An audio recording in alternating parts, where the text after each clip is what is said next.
ধরে ধরে তো মানে সমাজ পরিষ্কার করার তো কেউ বেরোয়নি। যাই হোক ঠিক আছে, তুই বস তাহলে বাড়ি যাই। আমি বসবো বাড়ি যাবি তো তুই কবে চলে যাবি? এখানে অনেক কথা আছে যে তুমিও সমকামী। না বাবা আমি সমকামী না, আমার বিয়েতে আমি সবাইকে ইনভাইট করবো, প্লিজ গিফটটা নিয়ে এসো, খালি এসো না প্লিজ যদি আসতে চাও। আর এমন না যে ইনভাইট করবো মানে আসতে হবে, অনেক সময় আমরা অনেক কিছু ভদ্রতার খাতিরে করি।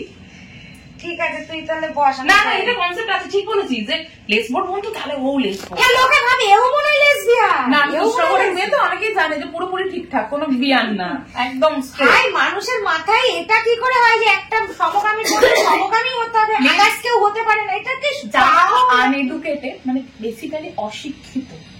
অশিক্ষিত শুধুমাত্র শিক্ষার দিক থেকে না, মেন্টালিটির দিক থেকেও। তারা কি বলে লেসবিয়ান, ও রোগ আছে, ওকে ডাক্তার দেখাও। সাইকোলজিক্যাল প্রবলেম না, সাইকোলজিক্যাল কোনো প্রবলেম না। আমার পছন্দ, আমি জিন্স পরতে ভালোবাসি, ওর পছন্দ ও ধুতি পরতে ভালোবাসে, এটা নিজেদের পছন্দের উপর ডিপেন্ড করে। আমি কোন ছেলেটাকে পছন্দ করবো, this is my own choice. তো ও মেয়েকে পছন্দ করে ছেলেকে পছন্দ করবে, সেটা ওদের ওন চয়েস, ঠিক আছে? তো সেটা নিয়ে এত মানে মাথা ঘামানোর দরকারই নেই। আমাদের যাদের লাইফে পার্সোনাল অনেক কাজ থাকে তার কিন্তু মাথা ঘামায় না। বস 3টে বাজে, মা ফোন 3টে বাজে, আমি চলে যাচ্ছি। যাস না, আমার কথাটা শোন।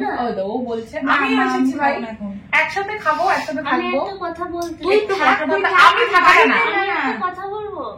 বলছিস কথাটা বসো, কথাটা শুনে বলো। শুনছি বলো। যেটুকুনি হয়েছে আমি পুরোটাই তোমার কাছ থেকে শুনবো। যে যাই বলুক, নাটক বলুক, যাই বলুক, তোমার আমার মধ্যে অশান্তি হয়েছে আমি জানি। শুনছি তো, বলো। বুঝতেও পারো না নাকি? আরে বুঝতে পারছি তো, কি আসছে তো বলছে, আমি কি আমার কথার মধ্যে কথা বলবো? নিজে থেকে ব্যাপারটা ঠিক আছে না, হয়েছে সময় নেই না, তুমি একটু আমার সঙ্গে সময় দাও। দেখো ও তো নিজের দিক থেকে ভুল খারাপ যাই হোক, ও তো বলছে যে একটু নিজেদের মধ্যে, আমার মনে হয় নিজেদের মধ্যে একটু সময় দে, দেখ অনেকটা ঠিক হয়ে যাবে। আমি যখন 4টে দেয়ালে বন্দি ছিলাম তখন তুমি মানুষ আমাকে সবকিছু ঠিক করে দিয়েছো, আমার নতুন জীবন। এই একটা সম্পর্কে একজন যদি ভুল করে আরেকজন সামলায়, আমি আছি, আমি তো বলছি তুমি এখানে থাকো। আগে তুই ভুল করেছিস, তোর খারাপ লেগেছে, ও তোকে সামলালো, ভবিষ্যতে তুই ওকে সামলাবি, একটা টাইম তুই ওকে সামলিয়েছিস, তাহলে আমি তোকে করছি, এগুলো কোনো ব্যাপার না। তুই শুধুমাত্র দুজনে একসাথে থাকাটা ইম্পর্টেন্ট, ভালোভাবে থাকাটা। একটু সময় দে দুজনের মধ্যে, একটু কথা বল, দেখ অনেক ঠিক হয়ে যাবে। আর কি তোদের এই ঝামেলাতে শীতকাল চলে গেল, আমাদের একটা পিকনিক হলো না, ঘুরতে যাওয়া হলো না, মানে আমার তো মনে হচ্ছে দুজনের গায়ে যায়, ওই আমার কাঁদবে, আর এইগুলো আমার ভালো লাগে না। সবসময় এই কান্নাকাটি করে মুখটা তো আমার দেখতে ইচ্ছা করছে না, পুরো ঘুটে ঘুরে নি লাগছে দেখতে। আমি বলছি ও তোমার তো এখানে কিছু নেই, তুমি ওখানে মানে রেগুলার করে বাড়ি জানি তো, তাহলে হ্যাঁ বলিনি তো যে সব ওই বাড়ি আমার আনতে যাবো, দেখো বললে তুই ওখানে থাকবি, আমরা খাবো, একসাথে খাওয়া দাওয়া করবো। আজকে এসছি, আমাকে দুপুরবেলা বলে ওর সাথে কথাটা বলেই আমি যাবো। আরে ঘর ভাড়া ফোন করে বসুলি বলে দিবি যে লাগবে না, ঘর ভাড়া দেবো আমি তাহলে। পাগল খুঁজতে গেলই বা কেন? ও যখন আমাকে বলে ঘর ভাড়া খুঁজতে যাবো, তুই কি একটু যাবি? আমি জানিয়ে পাগলা, কোথায় কি করবে? আচ্ছা দেখ আমি যাচ্ছি, হুড়মুড়ি 8 ঘন্টার মধ্যে এসছে না আমি। আর বলছে আগে আমি যাই, ওর সাথে কথা বলি, আমি তো জানি যে তোর সাথে কথা বলবো ঠিকঠাক হবে, অ্যাটলিস্ট কিছু। এই যে তুই না আসলে আমাকে লাস্ট পর্যন্ত তোকে বাড়ি গিয়ে কথা বলতে হতো, তোকে সেদিনও বললাম তুই আয় কথা বল। বলেছিলাম দরকার হলে আমি ওই বাড়িতে সে আমি তোমার ওই বাড়ি চিনি না, তুমি কতদিন ওই বাড়িতে গিয়ে গিয়ে মনে হয় দেওয়াল গুলো আমাকে চিনে গেল। না সে তো জানি, দুজনের সামনাসামনি থাকলে দেখছিস তো সমস্যাটা মেটে। তবে জানিস তো একটা কথা আমি বলবো, এই জিনিসটা তোর মাথা থেকে বোঝ, যে এবার কেউ যদি বৈশাখে আমি মরে যাচ্ছি বলবি ঠিক আছে সোয়াহা, আমি সাধ্যের খরচা পাঠিয়ে দেবো, প্লিজ আসবেন না, আমাকে ডিস্টার্ব করবেন না, কারণ কালকে অন্য কেউ ডিসকাস করতে পারে। আর এখন সত্যি কথা বলতে অনেকেই চেষ্টা করবে, ও ফেম হয়েছে তাহলে আমি একটু যাবো, তাই না বল, আমি একটু মিশবো।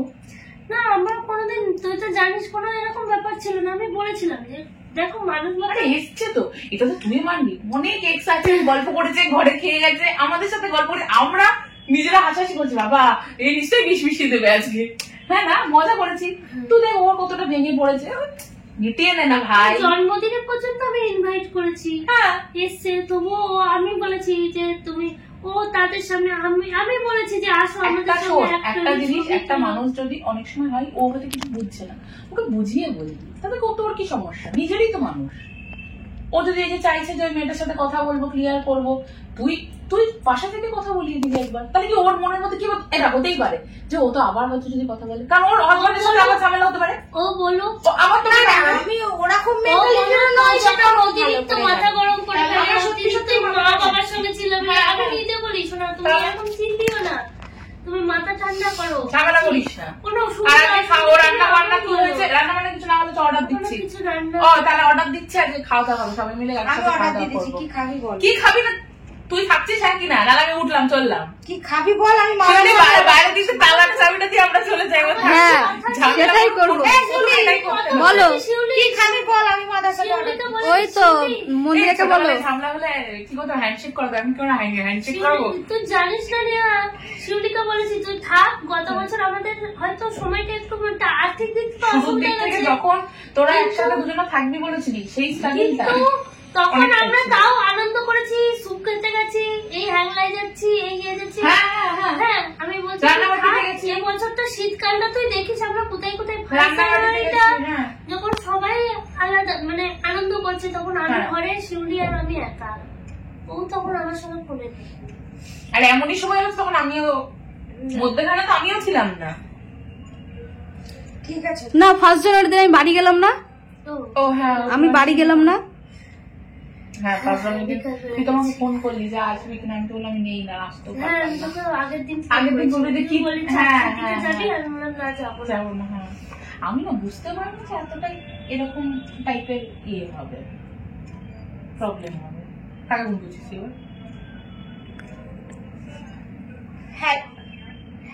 হ্যালো, হ্যাঁ কে বলছেন? ও হ্যাঁ হ্যাঁ হ্যাঁ, বলুন বলুন বলুন। আমার অ্যাড্রেসটা, আমি খাবার অর্ডার দিলাম, হ্যাঁ খাবার আসতে তারপর এক আমার ঘন্টা রিপোর্ট সময় এসছে, ও শুনেছে আমার রিপোর্টে। সব শুনবে, আছে তো খাবার অর্ডার দিয়েছো, একসাথে খাবো তখন সবাই আজকে সময় আছে, থাকবে। হ্যাঁ আজকে কিন্তু থাকবি তুই, আমি আছি এখনো। কটা বাজে? আজকে কেন থাকবে? আগের মতনই থাকবে এখানটায়। আমি বাড়িতে আমি বলছি যে আমি বাড়ি একটু যেতে হবে, কারণ জামা প্যান্ট গুলো, কারণ যে জামা প্যান্ট গুলো আমি নিয়ে গেছি ওগুলো সবসময়, এখন তো সোয়েটার তো হচ্ছে তুই আর ও যাবি, সোয়েটার তো ভালো, আমি সবই নিয়ে এসেছি। তুই আর ও যাবি গিয়ে নিয়ে আসবি, তাতে কি সমস্যা? হ্যাঁ, বিকেল বেলা দুজনে গেল, বিকালবেলা আমিও বেরোবো, একসাথে গিয়ে তাহলে নিয়ে আসছি, ঠিক আছে? হ্যাঁ সে দেখা তাহলে যাবে। ও সবার সামনে কতদিন থাকবে তো এখানে প্রতিদিন? হ্যাঁ থাকবে। আবার সব আগের মতো হবে তো? হ্যাঁ হবে। আবার আমরা যাবো তো, পিকনিক করবো তো সবাই মিলে? পিকনিকের ডেট ঠিক কর, পিকনিক কিন্তু আমরা সবাই আবার একসাথে ঠিক মতো থাকবো তো? বসো না তুই এখানে ওকে বসো। নিজের বিছানা, ভাই আমি আমার মতো করে বসে রয়েছি আমি নিজের বিছানার, ও উঠে চলে যাচ্ছে চায় বল, ওখান থেকে এমন বিহেভ করছে যেন আমার বাড়িতে হয়েছে। নিজের মধ্যে একটু সময় দিয়ে সব ঠিক তুই হয়ে যাবে। জানিস কি হয়েছে আমার রিপোর্টে? কি আছে? আমার রিপোর্টে মানে ইউটিরিয়াসটা রেখে গেছে, ইউট্রাস। আর হচ্ছে জরায়ুতে প্রবলেম দেখা যাচ্ছে, মানে টিউমার বা সিস্ট কিছু। এটা বললো বড় একটা মানে বাড়ির গার্জেনকে নিয়ে যেতে। এবার আমার কাছে কি হবে তাহলে একটু দিয়ে একটু রিপোর্টটা। আমি ওর রিপোর্ট এসছে কি আমি তো জানি না, আমাকে আমি তো শুনিনি। তাহলে বল এই সময়টা কেন মাথাটা খারাপ হয়ে যাবে না? কেন তুই যে বলছিস যে চিল্লাস না, এরকম বলিস না? শোন, একটা মানুষ তখনই মানে সে উত্তেজিত বেশি হয়ে যায় যখন ডাক্তারটা কালকে তাহলে কালকে আমি শুধু একটা বললাম তো, যদি 1.5 বছরের সুখের জন্য কি আমার জিনিস জীবনটা এসেছিল? আমি সে আগের পর্যায়ে পৌঁছে যাচ্ছি, এই জন্য না অনেক মানে তুই যে বলছিস তো, তুই একটু বেশি উত্তেজিত হয়ে পড়িস, চিল্লামিল্লি করছিস, এই টেনশন গুলোতে হয়। হ্যাঁ ও সবসময় কি একটা ভাবছে কি, মানে নিজের মধ্যে দেখবি ওর একটু সত্যি প্রপার কেয়ারের দরকার। তুই একটুখানি এক কাজ কর, কালকে বা পরশুর অ্যাপয়েন্টমেন্টটা নে, দেখবো রিপোর্টটা তাহলে ও বাড়ির লোক নিয়ে যেতে বলেছে, তুই দেখ। হ্যাঁ সবথেকে বড় কথা, ওখানে মন্দিরে বসে এখন কম বেশি তোদের ভালোবাসা ঠাকুরের আশীর্বাদ অনেকে চেনে, সবাই বলছে বৈশাখী কোথায়,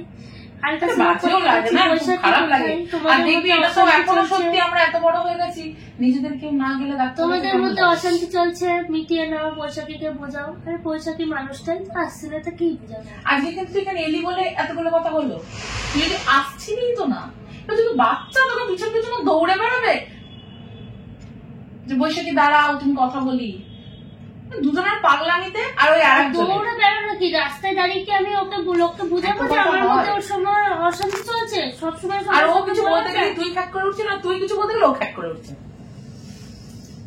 স্যার স্নান করেছিস? দেখ ফ্রেশটা কর। শিউলি ব্লগ বন্ধ কর, খাওয়া দাওয়া তাহলে অর্ডার দিয়েছে, আসুক সবাই মিলে খাওয়া দাওয়া করি।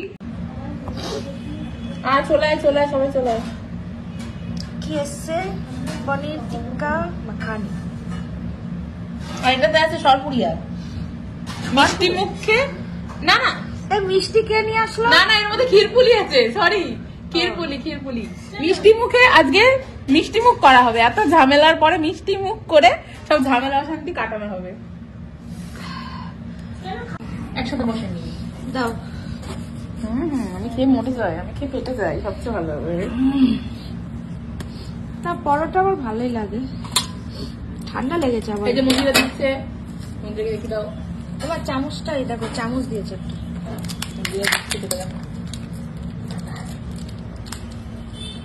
বাহ, লাইচির কি দরকার, গৃহিণী পুরো আমাদের। শুরুতে মাংস খেয়ে বলেছিলাম না ভাই পুরো গৃহিণী।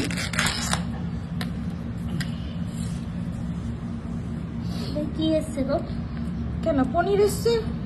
পনিরের পথ দেখতে পাচ্ছি না। ওই যে ঢুকেছে টিক্কা, আসলে পনির সাইজ বড়। ও বাবা, এটা আবার কি পনির এনেছে? সাইজ বড় করে দিয়েছে টিক্কা, তো আগে রোস্ট করেছে। ওকে দে না আর নেবো না, এই না শোনা পনির নাও। আর নেবো না। আরে একটু নাও। আর নেবো না, আমার ভালো লাগবে না। আরে নে রে, অর্ডার দিলে এত ভালোবাসো। আরে নেবো না বলছি। আরে নে না, খা।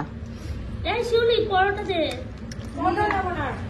নেহা তুই না আমি নেবো না ভাই, আমার অনেক এই নেবো না মানে? না আমার আছে। না নিতে হবে, দাঁড়া একটু দাঁড়া। মিষ্টি খাবো না। কেন মিষ্টি খাবো না? কেন খাবো না? খা মিষ্টি খা, মিষ্টি কথা বল। পরে খাবো। চুলমুল কাটানি, চুলমুল কেটে এসো একটু। কবে যাবা? আজকে তো শুক্রবার ছিল বল। হ্যাঁ তুমি শুধু আমাকে শিউলি বলেই চালিয়ে দে। না অ্যাকচুয়ালি শিউলি এখন সবসময় সঙ্গেই আছে শিউলি। হ্যাঁ সেটা অবশ্যই জানি, অভ্যাস হয়ে গেছে। কি গো? চুলটা কেটে এসো। আর মন্দিরের এই এক স্বভাব, আগে না খাইয়ে খাবে না, কোনো অনুষ্ঠানেও আগে নিজে খাবে। যে কিভাবে দিয়েছে জানি, সে যে কি বলবো। এই যে আনন্দটাই এটাই। অফ করা। কেমন লাগছে খেতে বাড়ির খাবার? বাড়ির পরোটা, পনিরটা অন্য কোথাও। তো বন্ধুরা তোমরা তো দেখতেই পেলে ও কি বললো, আর ও বললো আমাকে বলে গেছে যে প্রতিশ্রুতি দিয়ে গেল একটা যে থাকবো আমি, তবে আজকে আমি মাকে বলে আসি, যেহেতু ও এখানে থাকতে কিছু জামা কাপড় ওই বাড়ি নিয়ে গেছিলো তোমরা, মানে সেহেতু ও বললো যে আমি বাড়ি থেকে জামা কাপড়গুলো নিয়ে অবশ্যই আসবো। তা আমি নিয়ে এটাই বলে দেখ ও যদি আসে তুই ওকে একটু বোঝা, এবং আমি অবশ্যই ওকে বোঝাবো। দেখো এটা তো ঠিক, যা হবার হয়ে গেছে, এটা একদম ঠিক যে আজকে এত বড় মিডিয়া, সোশ্যাল মিডিয়ায় মন্দিরা বৈশাখী আমাদেরকে কে না চেনে না। তো এত মানুষের ভালোবাসা, হ্যাঁ তোমরা অনেকেই বলছো যে অনেকে কমেন্টস করছে, দেখতে পাচ্ছ? হ্যাঁ অবশ্যই দেখতে পাচ্ছি, এবং তার মধ্যেও যে অনেক মানুষের ভালোবাসা মেসেঞ্জারে এসে বা মেল করা, দিদিভাই তোমরা এক হয়ে যাও, তোমাদের একসঙ্গে দেখতে চাই, একসঙ্গে রিলস দেখতে চাই, এটা তোমরা অনেকেই বলছো। আর চেষ্টা করব আবার আমরা সেই আগের মতন একইভাবে তোমাদের সামনে নিজেদেরকে তুলে ধরার। তো ও আসুক, ওর সঙ্গে কি কথাবার্তা হয় না হয় সবই তোমাদেরকে জানাবো। তো চলো।